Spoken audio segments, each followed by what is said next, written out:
আজকে আমরা মার্কেটের মধ্যেই কিন্তু খুব ভালো র্যালি দেখেছি। এর সাথে সাথেই কিন্তু মার্কেটে খুব ভালো ভোলাটিলিটিও ছিল।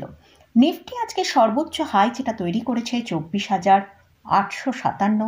ব্যাংক নিফটির মধ্যে আজকে আমরা হাই যেটা দেখেছি 53,888।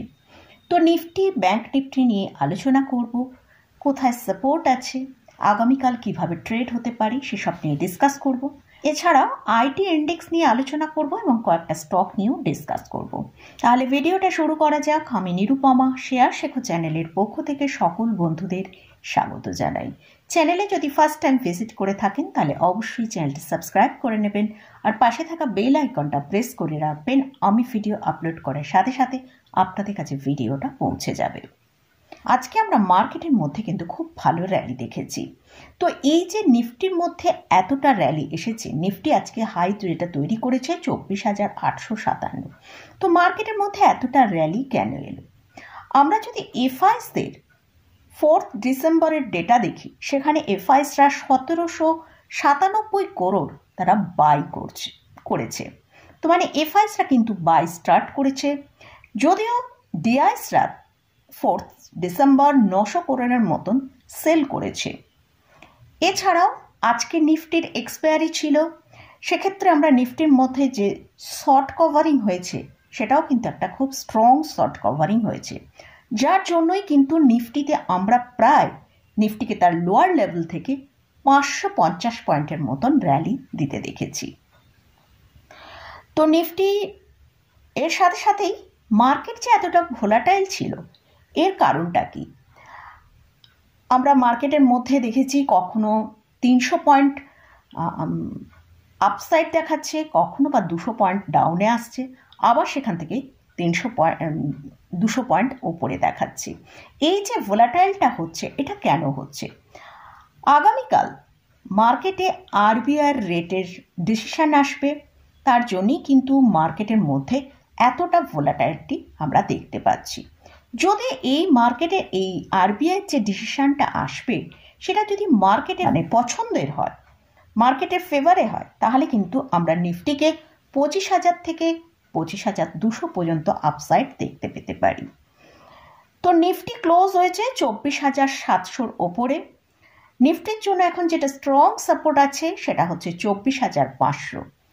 এই সাপোর্টটার অনেকটা ওপরেই কিন্তু আজকে আমরা নিফটিকে ক্লোজ পেয়েছি। তো নিফটির আজকে যে লোটা তৈরি করেছিল সেটা হচ্ছে 24,295।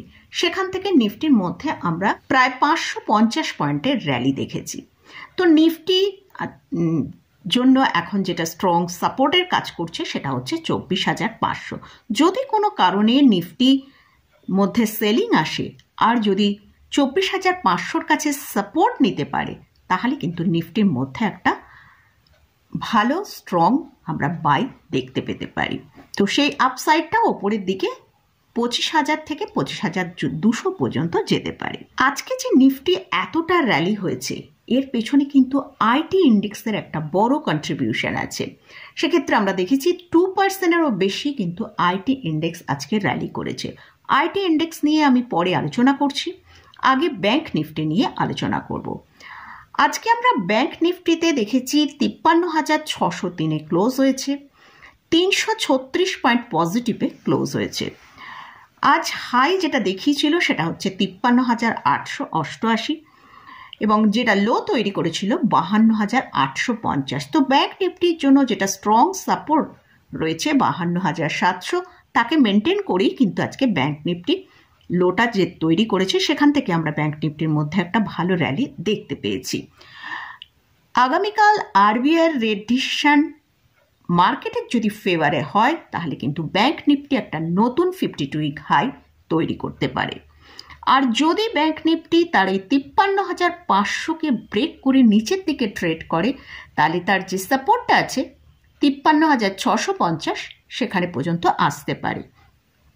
আর যদি এই সাপোর্টকে মেনটেন করতে পারে তাহলে হয়তো নিফটিকে আমরা ব্যাংক নিফটিকে আবার আমরা উপরের দিকে যেতে দেখতে পারি। কিন্তু যদি এই 52,650-কে ব্রেক করে নিচে আসে তাহলে কিন্তু ব্যাংক নিফটির মধ্যে একটা ভালো সেলিং আসার সম্ভাবনা আছে। এছাড়াও আমরা প্রাইভেট যেসব ব্যাংকিং স্টকগুলো আছে তার মধ্যে কিন্তু ভালো বাইং দেখেছি এবং ক্লোজিং টাইমেও তারা পজিটিভে ক্লোজ হয়েছে। কিন্তু সেক্ষেত্রে আমরা পিএসইউ ব্যাংকিং যেসব স্টক রয়েছে, যেহেতু পিএসইউ ইন্ডেক্স একটা ফ্ল্যাট টু নেগেটিভে ক্লোজ হয়েছে, গতকাল কীরকম কি আরবিআইয়ের রেট ডিসিশনটা আসে সেটার জন্য অপেক্ষা করছে, তার জন্যই কিন্তু আমরা পিএসইউ ব্যাংক ইন্ডেক্সের মধ্যে একটা ফ্ল্যাট টু নেগেটিভ ক্লোজ পেয়েছি।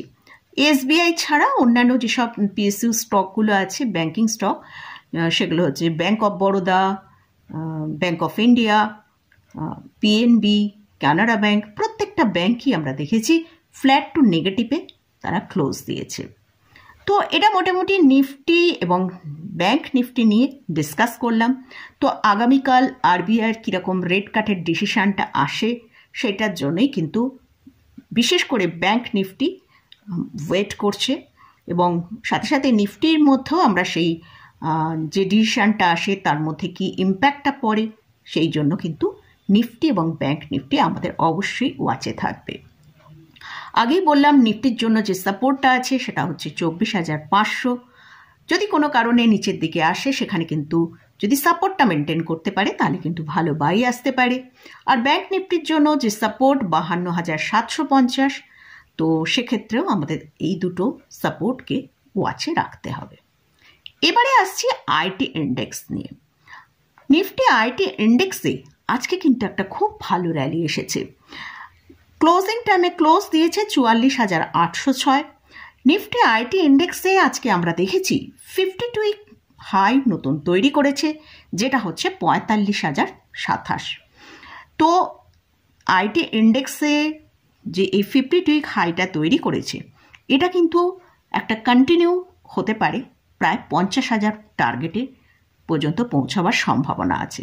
তাই আইটি ইন্ডেক্স আমাদের কিন্তু ফোকাসে রাখতে হবে।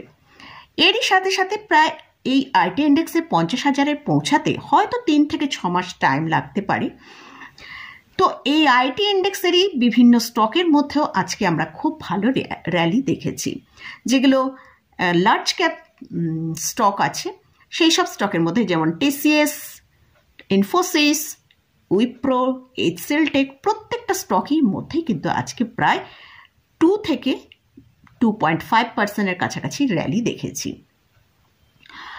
তো আমি আপনাদের সাথে এই ভিডিওটায় ইনফোসিস এবং এইচসিএল টেক এই দুটো স্টক নিয়ে ডিসকাস করেছিলাম, এবং এখানে বলেছিলাম এই স্টকগুলো ওপরের দিকে।